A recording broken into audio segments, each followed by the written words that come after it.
ఆకలైతుందా? లేవే, ఒకటైంది కదా.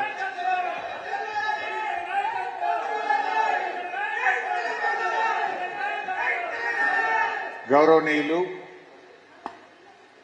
మీ అందరి అభిమాన నాయకుడు, తెలంగాణ రాష్ట్రంలోనే ఇప్పుడే తమ్ముడు చెప్పినట్టు నా మెజార్టీని కూడా బద్దలు కొట్టి అత్యధిక మెజార్టీతో గెలుపొందినటువంటి మీ ప్రేమను చూరగొన్నటువంటి సీనియర్ శాసనసభ్యులు, అసెంబ్లీలో బీఆర్ఎస్ పార్టీ విప్గా వ్యవహరిస్తున్నటువంటి వివేక్ గౌడ్ గారికి, మేడ్చల్ బీఆర్ఎస్ పార్టీ అధ్యక్షులు, శాసన మండలి సభ్యులు తమ్ముడు షంబీపూర్ రాజు గారికి,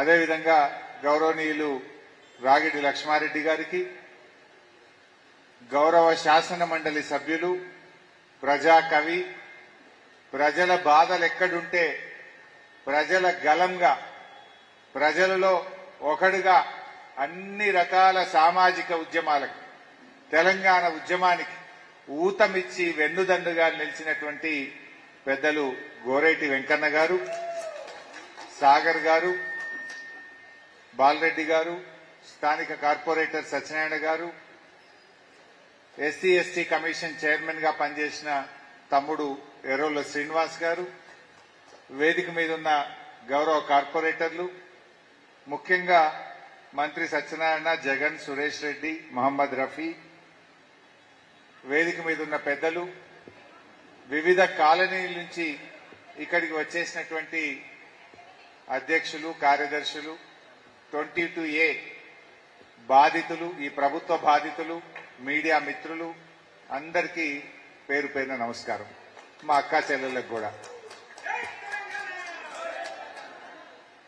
మిత్రులారా, బొంకుడు మాటల పొంగులేటి నేనేం మాట్లాడిండు ప్రెస్ మీట్ పెట్టి బొంకుతున్నాడు నిన్న. ఏమని? 98% భూములు 22A నుంచి తీసేసినాము అంటుండు. మరి 98% తీసేస్తే ఇన్ని వందల మంది, ఇన్ని కాలనీల ప్రెసిడెంట్లు మా భూములు 22Aలో పెట్టారని ఇక్కడికి ఎందుకు వచ్చారు అని నేను అడుగుతా ఉన్నా. అంటే పెట్టుడు నీ వంతు, దరఖాస్తులు పెట్టి ఆఫీసుల చుట్టూ తిరుగుడు ప్రజల వంత. తప్పు చేసింది నువ్వు, చేసిన తప్పును నువ్వే సవరించాలి. ప్రజలెందుకు ఆన్లైన్లో దరఖాస్తులు పెట్టాలి? ప్రజలకెందుకు శిక్ష? ప్రజలెందుకు ఆఫీసుల చుట్టూ తిరగాలి అని నేను అడుగుతా ఉన్నా. ఇలా ఒక భూమి, 2 భూములు కాదు, లక్షలాది మంది ప్రజల ఆస్తులను రాత్రికి రాత్రి నిషేధిత జాబితాలో పెట్టి ఇలా కంటి నిండా నిద్ర లేకుండా చేసినారు. ఇవాళ ఎంతమంది మాట్లాడినారు? చాలా మంది, తమ్ముడు విజయ్ గాని, చంద్రశేఖర్ గాని, శ్రీనివాస్ గాని, వరప్రసాద్ గాని, బాలరాజు, రుక్మిణి, సతీష్ రెడ్డి, అరుణ, రవి, అదేవిధంగా నరసింహరావు గారు, సిద్దిరాములు గారు, ఇట్లా చాలా మంది మాట్లాడారు. వివిధ కాలనీలకు చెందినటువంటి వాళ్ళు.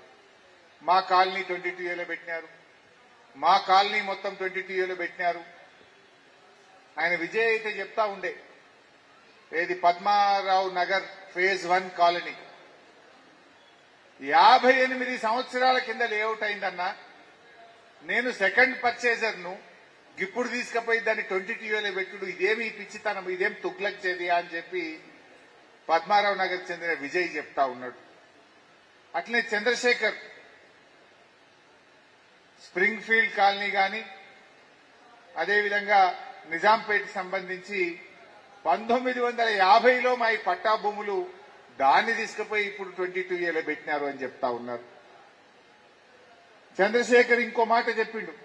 Chandrasekhar Mudiraj Springfield colony Mahabubnagar కి చెందిన ఒక కాంగ్రెస్ పార్టీ ఎమ్మెల్యే విల్లాకు 30,000, ప్లాటుకు 30,000 కలెక్ట్ చేస్తున్నాడు. ఆ పైసలు తీసుకపోతేనే గవర్నమెంట్ లో పని అవుతుంది అని చెప్పి ఏజెంట్లు తిరుగుతున్నారన్నా అని చెప్తున్నాడు. అంటే 22Aలో వెట్టుడు, ముఖ్యమంత్రి గారి, పొంగులేటి గారి ఏజెంట్లు ఇవాళ తిరుగుతున్నారు కాలనీల మీద పడి గ్రామాల మీద పడి మీరు డబ్బులు ఇయ్యండి మీది 22A తీసేస్తాము అంటున్నారు. నిన్న ఒక ఆయన తెలంగాణ భవన్కి వచ్చిండు, అమీన్పూర్ అనుకుంటా. మా భూమి ఎందుకు 22A పెట్టిండ్రు అని ఎంఆర్ఓ దగ్గర పోయిందట. మాకు తెలియదు ఆర్డీఓని అడుగుపో అన్నాడట. ఆర్డీఓ దగ్గర పోయిందట. నాకు తెలియదు కలెక్టర్ని అడుగుపో అన్నాడట. కలెక్టర్ దగ్గర పోయిందట. ఇది నేను కాదు గవర్నమెంట్ నిర్ణయం తీసుకున్నది, గవర్నమెంట్ని అడుగుపో అన్నాడట. బయటకు వచ్చినాక ఓ బ్రోకర్ కలిసిండట. ఇక చూడుబాయి ఒట్టిగా తీసేస్తారా, బర్రె పాలు ఉత్తగిస్తుందా, సొప్పేస్తేనే పాలు ఇస్తుంది, గదేందో చూసుకోపో అంటుండట. అంటే ఈ 22A వెనుక ఉన్న కథ ఏంటంటే కమిషన్లు దొప్పుడు. ఇలా కేసీఆర్ గారు ముఖ్యమంత్రిగా ఉంటే ప్రజలు కేంద్రంగా కేసీఆర్ గారు పరిపాలన చేసినారు. ప్రజలకేం కావాలి? మంచినీళ్లు కావాలి, నిరంతరాయంగా కరెంటు కావాలి, ఆడపిల్ల పెళ్లికి కళ్యాణ లక్ష్మి కావాలి, బిడ్డ కాన్పుకు పోతే కేసీఆర్ కిట్ కావాలి, పిల్లలు చదువుకోవడానికి గురుకుల పాఠశాలలు కావాలి, ఫీజు రియంబర్స్మెంట్ పథకం కావాలి. పేదలు పరేషాన్ అవుతున్నారు అంటే 58, 59 జీవో తెచ్చి వాళ్ళను పట్టాలిచ్చి వాళ్ళను ఒక ఇంటి వాళ్ళని చేసే ప్రయత్నం చేసిండు కేసీఆర్. హైదరాబాద్ బ్రాండ్ ఇమేజ్ పెంచిండు కేసీఆర్. తెలంగాణ గౌరవం పెంచిండు కేసీఆర్. రైతులకు సాగునీరు ఇచ్చిండు, 24 గంటల కరెంటు ఇచ్చిండు, పండిన పంట కొని రైతుల కన్నీళ్లు దుడిచిండు కేసీఆర్. ప్రజలకేం కావాలనో కేసీఆర్ గారు ప్రజలు కేంద్రంగా పరిపాలన సాగించింది కేసీఆర్. కానీ రేవంత్ రెడ్డి భూములు కేంద్రంగా పరిపాలన చేస్తున్నాడు. 7 కమిషన్లు వస్తాయి. ఎందుకంటే రేవంత్ రెడ్డి వెనకటే చెప్తుండే, నాకు రియల్ ఎస్టేట్ బాగా తెలుసు, నేను రియల్ ఎస్టేట్ వ్యాపారిని. మరి నీకు రియల్ ఎస్టేట్ బాగా తెలిస్తే ప్రజల కష్టాలు తొలగిస్తావా, ప్రజలను పీల్చి పిప్పి చేస్తావా? ఇలా ఏం జరుగుతుంది రాష్ట్రంలో? గవర్నమెంట్ భూములు ఎక్కడన్నా హుడా భూములో, హెచ్ఎండిఏ భూములో, టీజీఐసి భూములో, హౌసింగ్ బోర్డు భూములో ఉంటే గజాలు కూడా అమ్పారేస్తుంది, పార్కులు కూడా అమ్ముతున్నాడు. మొన్న కూకట్పల్లి హౌసింగ్ బోర్డులో 1000 గజాల ప్లాట్, ఆడ మంచి పార్క్ ఉన్నది, పిల్లలు పొద్దున్నే వాకింగ్ చేస్తారు, పిల్లలు ఆడుకుంటారు, పెద్దలు వాకింగ్ చేస్తారు. 1000 గజాల పార్కును కూడా అమ్మడానికి పెట్టింది. దరఖాస్తులు ఇచ్చిండ్రు, కాగితాలు ఇచ్చిండ్రు, ఆఫీసుల చుట్టూ తిరిగితే లేలే అమ్ముడే అంటుండ్రు. లాస్ట్కు ఆ కాలనీ వాళ్ళందరూ హైకోర్టుకు పోతే పార్కును ఎట్లా అమ్ముతావని రేవంత్ రెడ్డి ప్రభుత్వానికి మొట్టికాయలేసి ఆ హైకోర్టు స్టే ఇస్తే ఇలా పార్కు మిగిలింది. అంటే భూములు అమ్ముడు. అంటే భూములు కేంద్రంగా పాలన చేస్తున్న రేవంత్ ఏం చేస్తున్నాడు? భూములమ్ముడు, పార్కులమ్ముడు, ప్లాట్లమ్ముడు. రేపటికి ఎప్పుడైనా గుడి కట్టాలంటే భూమి ఉండదు, బడి కట్టాలంటే భూమి ఉండదు, స్కూల్కి భూమి ఉండదు, శ్మశాన వాటికకు జాగు ఉండదు. మొత్తం గవర్నమెంట్ భూములను ఎక్కడ పడితే అక్కడ అమ్మిపారేస్తా ఉన్నాడు.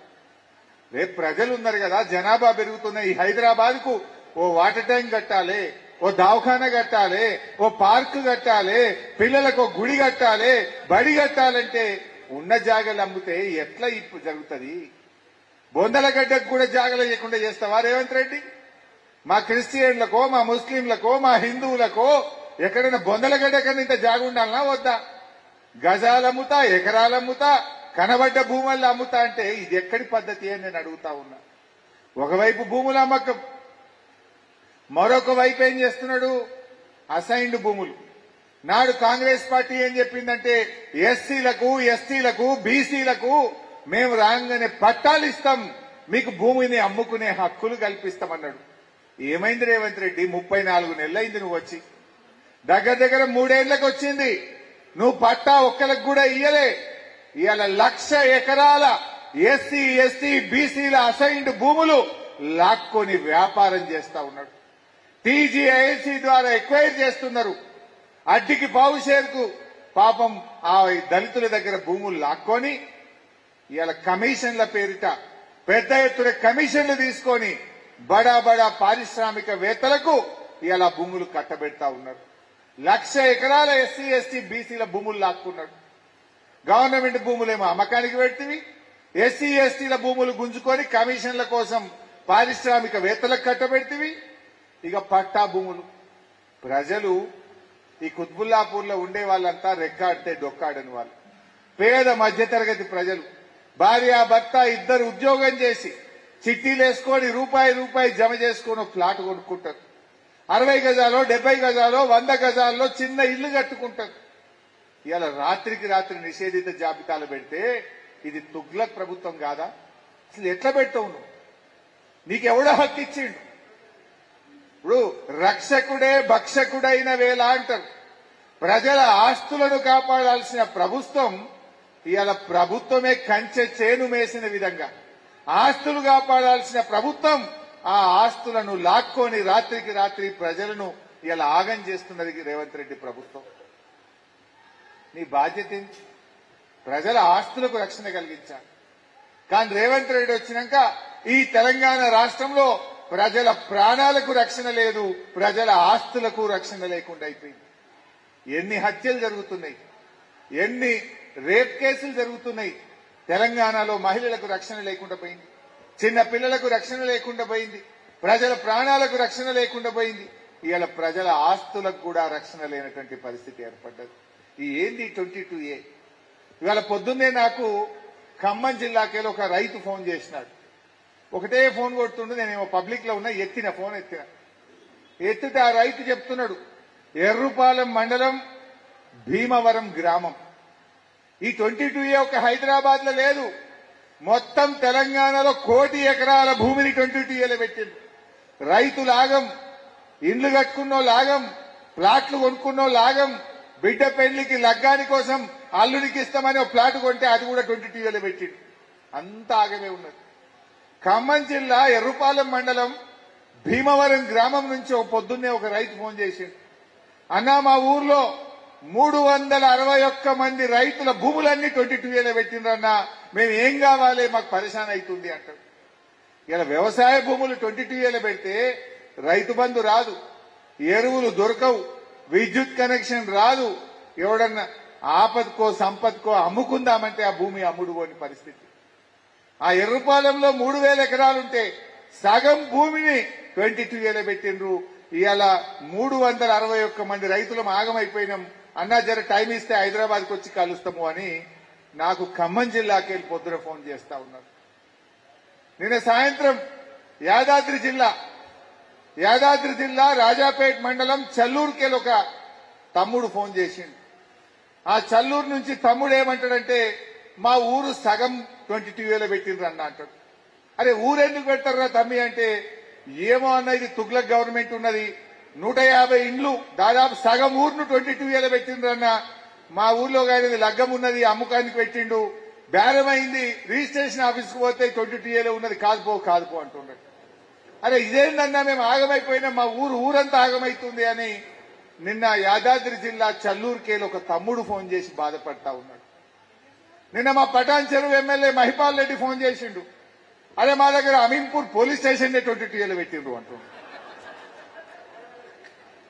ఏవైపోయాయి, ఎటువాయి? నిన్నోగా ఆయన చెప్తుండు, అంతెందుకన్నా రేవంత్ రెడ్డి ఇల్లు కూడా 22Aలో పెట్టిండ్రు అంటుండ్రు. తుగ్లక్ గవర్నమెంట్ అయిపోయింది మొత్తం, పాగల్ ముచ్చట. ఎటు పోతుంది ఈ ప్రభుత్వం? ఇవాళ ఆలోచించాల్సినటువంటి అవసరం ఉంది. కానీ జరుగుతున్నది ఏంది? మొన్న మీరంతా టీవీల్లో పేపర్లలో చూసిండ్రు.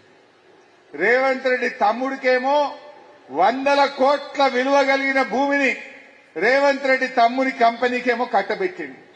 నీ తమ్మునికేమో గవర్నమెంట్ భూములు అడ్డికి పావు షేరుకు కట్టబెడతావు, ప్రజల ఆస్తులేమో 22Aలో పెట్టి ఆగం పట్టిస్తావు. ఎటుపోతుంది గవర్నమెంట్? నీ తమ్ముడికేమో 100 కోట్ల భూములు ఆ కంపెనీల పేరు మీద కట్టబెడతావు, గరీబోళ్ళై పేద ప్రజలై తాతలు తండ్రుల నాటి కష్టం చేసిన ఆస్తులనేమో ఇవాళ 22Aలో పెట్టి ఇవాళ ప్రజల జీవితాలతో చెలగాటమాడుతున్నటువంటి పరిస్థితి ఇలా అర్థం చేసుకోవాలి. మా తాపత్రయం ఒక ప్రధాన ప్రతిపక్షంగా మీకు ధైర్యం ఇవ్వాలి, ఈ ప్రజల పక్షాన పోరాడాలనేటువంటి ప్రయత్నం చేస్తా ఉన్నాం. ఇందాక తమ్ముడు షంబీపూర్ రాజు చెప్పినట్టు మొన్న మల్కాజిగిరిలో మీటింగ్ పెట్టంగానే రాసుకున్నారట మొత్తం. ఇప్పుడు ఇలా కూడా ఒక 20 మంది ఇంటెలిజెన్స్ వాళ్ళు ఉంటారు. ఓడు రికార్డ్ చేస్తాడు, ఓడు రాసుకుంటాడు, ఎవడెవడు హరీశన్ అని కలిసిండు, ఎవరెవరు ఏ కాలనీ వాళ్ళు సమస్య చెప్పిండ్రు, ఇవి అడిగి పోతాయి, రేపటికల్లా అన్ని తీసేస్తారు మీ అన్ని. అదన్నా కనీసం కానీ సంతోషం అట్లీస్ట్ మా పోరాటం, మా ప్రయత్నం, మా గొంతు మీలాంటి పేదలకింత మేలైతే సంతోషం. మొన్న మల్కాజ్గిరి పోయినాం, తెల్లారి వరకు సగం మంచిగా అయినాయట. మొన్న తెలంగాణ భవన్ కు కొంతమంది వచ్చిండ్రు, జనతా గ్యారేజ్. మాకు ఈ ఇబ్బంది ఉందా అంటే అన్ని రాసుకున్నారట, సాయంత్రం కల్లా వాళ్ళకి ఫోన్లు పోయినాయట. సరే కానీ అట్లీస్ట్ తీయాల ప్రభుత్వం తప్పు చేసినా ఎవడో ఒకడు ముళ్ళు కట్టబెట్టి పొడవాలన్నా వద్దా, తప్పును ఎత్తి చూపాలన్నా వద్దా? ఇవాళ ప్రజల గొంతుకై బీఆర్ఎస్ పార్టీ పనిచేస్తుంది.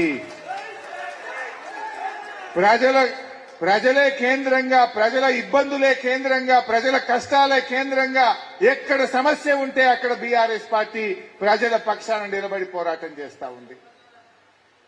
ఈరోజు ఇన్ని కాలనీలు, రుక్మిణి ఎస్టేట్స్ అని గాని, శ్రీరామ్ నగర్ కాలనీ గాని, మహదేవపురం గాని, మల్లారెడ్డి నగర్ గాని, చెన్నకేశవ నగర్ గాని, రంగానగర్ గాని, గాజుల రామారం గాని, అదేవిధంగా నిజాంపేట్ గాని, ఇట్లా అనేక కాలనీల్లో బీఆర్ఎస్ ఉన్నప్పుడు రిజిస్ట్రేషన్లు అయినాయి. బీఆర్ఎస్ గవర్నమెంట్ ఉన్నప్పుడు మాకు ఇబ్బంది కాలేదు. ఈ 22A వచ్చినాక, ఈ కాంగ్రెస్ గవర్నమెంట్ వచ్చినాకనే మాకు ఇబ్బంది అవుతుంది అనేటువంటి విషయాన్ని మీరు అన్ని కాలనీల వాళ్ళు చెప్తా ఉన్నారు. తప్పకుండా మాకు నమ్మకం ఉంది, ఈ ప్రభుత్వం పరిష్కరిస్తుంది అని నమ్మకం ఉన్నది.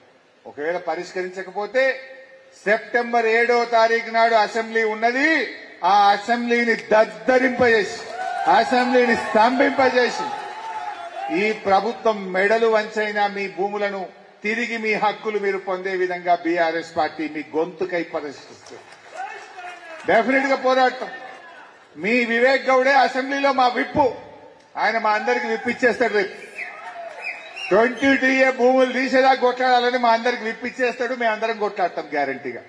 ఏం భయపడాల్సిన అవసరం లేదు.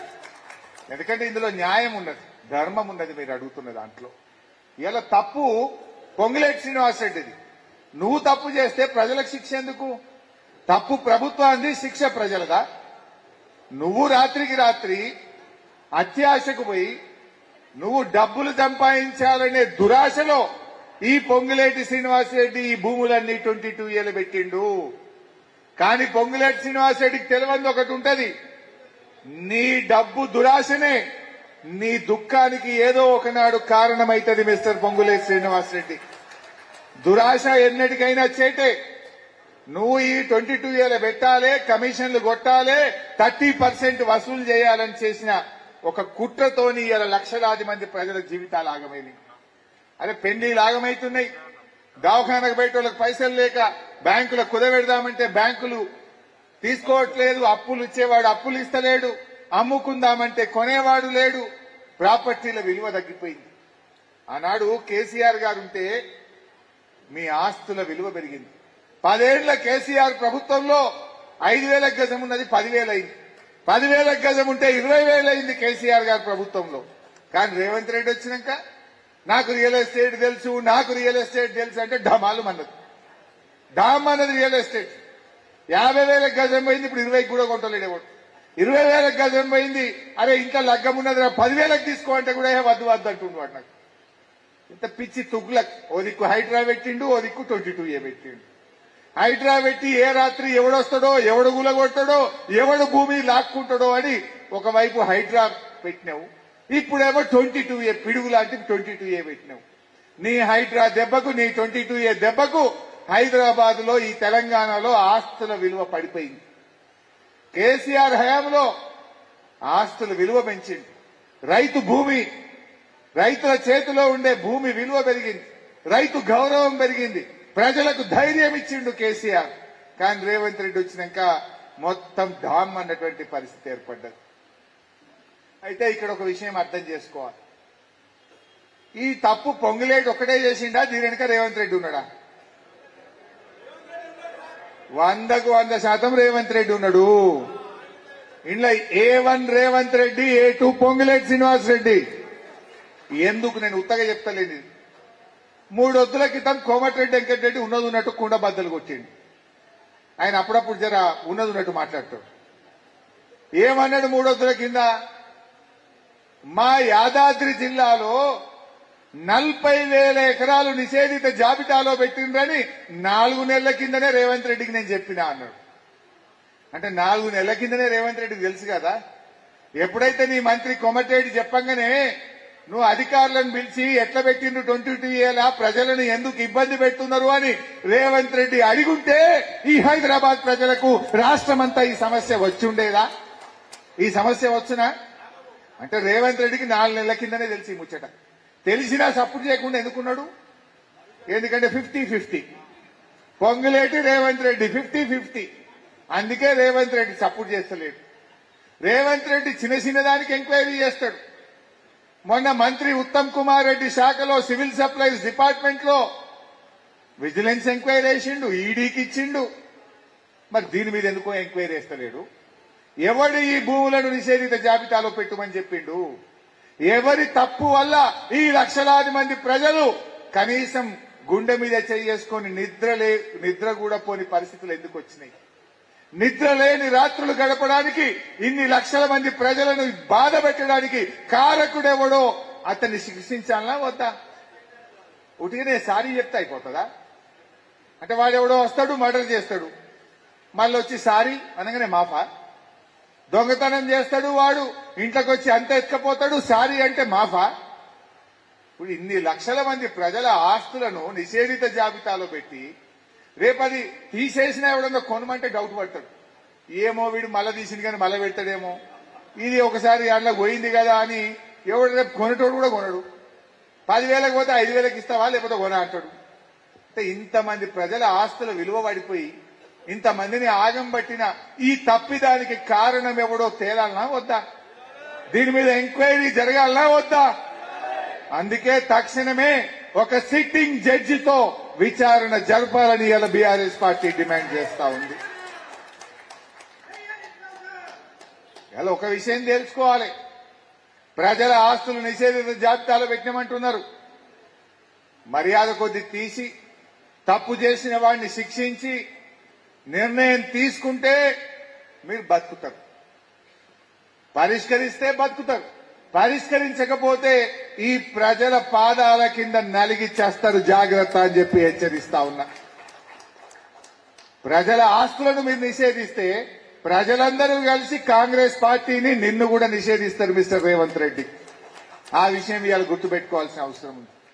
నీ చేతిలో అధికారం ఉండొచ్చు, ప్రజల చేతిలో కూడా ఓటు అనే ఒక అధికారం ఉంది. టైం వచ్చినప్పుడు వాళ్ళు నీ సంగతి ఎంతో కూడా చూపిస్తారు, నీకు చెప్తారు. నీకు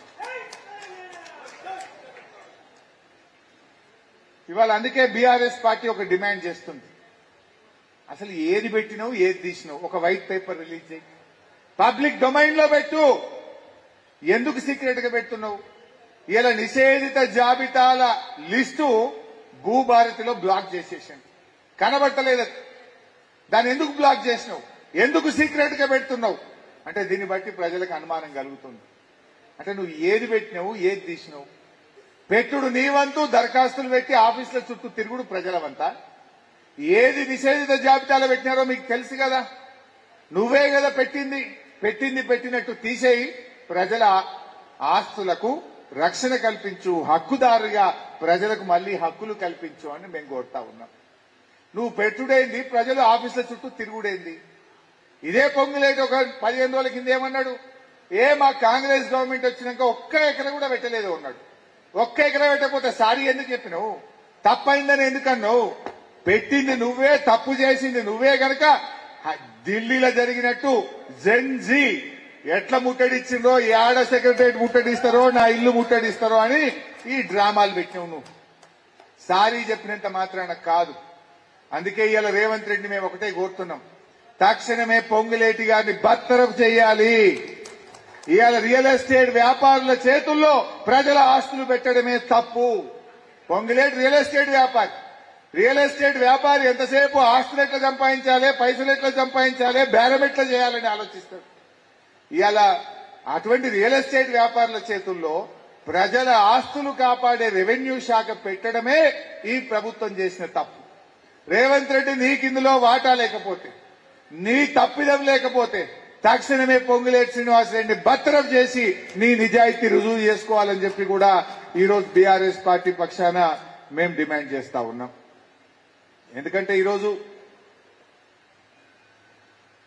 ధరణి ఏం చెప్పింది ఆ రోజు బీఆర్ఎస్ మీద బట్టగాల్చి మీదేశం ఏదో ధరణి తప్పు చేసింది అని చెప్పిండ్రు ధరణిని బంగాళాఖాతంలో వేస్తామన్నారు కానీ మీరు చేసింది ఏంది నాయన ఇప్పుడు మొత్తం ప్రజల బతుకులు బంగాళాఖాతంలో వేసింది ప్రజల జీవితాలను బంగాళాఖాతంలో వేసింది మీరు పెట్టిన భూభారతి భూమేతగా మారిపోయింది భూభారతి సాక్షిగా ఈ అక్రమాలన్నీ కూడా ఈరోజు జరుగుతున్నటువంటి పరిస్థితి మనకు కనబడతా ఉంది ఒక ధర్మకర్తగా ప్రజల ఆస్తులు కాపాడాల్సినటువంటి ప్రభుత్వం కబ్జాదారు పాత్ర పోషిస్తా ఉంది ఎట్లా న్యాయం జరుగుతుంది 22 ఏళ్ల పెట్టుడు నేను ఇందాక చెప్పిన చూడు కలెక్టరేట్ పోతే బర్రెపాలు ఉత్తగిస్తా అదే సొప్పయ్యాలన్నట్టు ఈ ఏజెంట్లు తిరుగుతుంది ఇప్పుడు ఈ కాలనీలు 22 ఏళ్ల పెట్టుడు పెద్ద పెద్దోళ్ల భూములు రాత్రికి రాత్రి 22 ఏళ్ల పెట్టుడు ముఖ్యమంత్రి గారి రెవెన్యూ మంత్రి గారి ఏజెంట్లు